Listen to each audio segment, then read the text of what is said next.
6:30 AM pa lang. Wala pang kape. May pasyente na agad tayo. Eto ngang si Flavio, ang aga-aga. Napansin ni Kuya Makoy na papilay-pilay. Siyempre, check agad tayo.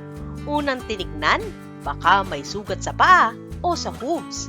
At ayun na nga ka-sideline, confirmed. May sugat sa gitna ng hoof niya at dumudugo pa. Kaya walang patumpik-tumpik, aksyon agad.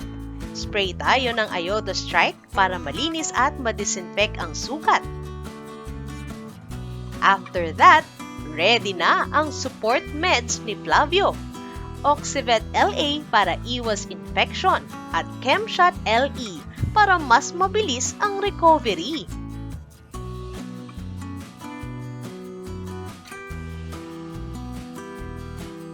Ganito talaga sa aming farm. Walang alarm clock.